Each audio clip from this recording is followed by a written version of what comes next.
शुरू कर दो। व्याख्यान भारत की संविधान सभा। पिछले व्याख्यान में हम उद्देश्य प्रस्ताव पर चर्चा कर रहे थे। उद्देश्य प्रस्ताव की स्वीकृति के बाद संविधान सभा ने विभिन्न पहलुओं पर विचार के लिए अनेक समितियां नियुक्त की। प्रमुख समितियां थी संघ संविधान समिति, प्रांतीय संविधान समिति, संघ शक्ति समिति, मूल अधिकारों अल्पसंख्यकों से संबंधित समिति, प्रारूप समिति। अक्टूबर 1947 में संविधान सभा के सचिवालय की परामर्श शाखा ने संविधान का पहला प्रारूप तैयार किया। संवैधानिक परामर्शदाता BN राव ने विश्व के संविधान विशेषज्ञों से विचार विमर्श कर एक प्रतिवेदन भी प्रस्तुत किया। 29 अगस्त 1947 को डॉक्टर अंबेडकर की अध्यक्षता में प्रारूप समिति नियुक्त की गई। इस समिति में गोपाल स्वामी अयंगर, मोहम्मद साबदुल्ला, KM मुंशी, BL मित्तर और DP खेतान सदस्य थे। कुछ समय पश्चात मित्तर के स्थान पर N माधवन तथा 1948 में खेतान की मृत्यु हो जाने पर TT कृष्णमाचारी सदस्य बने।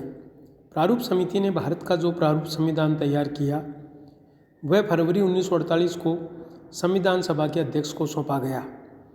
15 नवंबर 1948 को प्रारूप संविधान पर धारावार विचार प्रारंभ हुआ।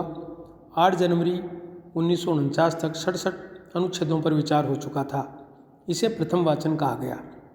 इस कालावधि में संविधान पर सामान्य वाद विवाद हुआ। 16 नवंबर 1949 को द्वितीय वाचन समाप्त हो गया। संविधान का तीसरा वाचन 16 नवंबर 1949 तक चला, जब संविधान सभा द्वारा संविधान को अंतिम रूप से पास किया गया।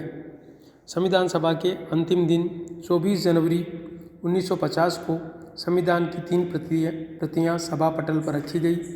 सदस्यों ने संविधान की प्रतियों पर हस्ताक्षर किए। उसके पश्चात जनगण मन और वंदे मातरम गायन के साथ संविधान सभा के रूप में समापन हो गया। 26 जनवरी 1950 को संविधान लागू हुआ।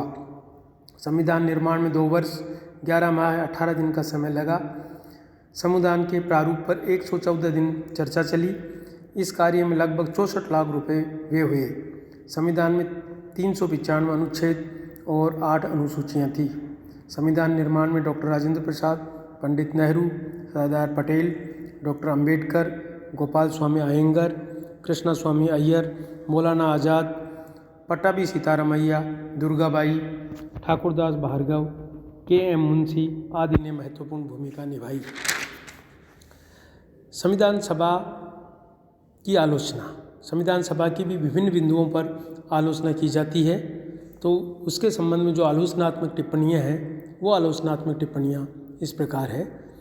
पहली आलोचना की जाती है, क्या संविधान सभा को प्रभुत्व संपन्न संस्था माना जाए।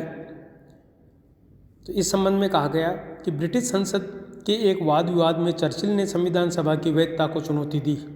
संविधान सभा के सदस्य जयकर ने कहा कि संविधान सभा एक संपूर्ण संस्था नहीं है, एक संप्रभु संस्था नहीं है और उसकी शक्तियां मूलभूत सिद्धांतों एवं प्रक्रियाओं दोनों की दृष्टि से मर्यादित है।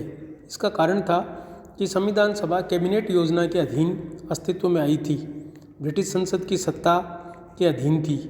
गवर्नर जनरल द्वारा इसका आह्वान किया गया।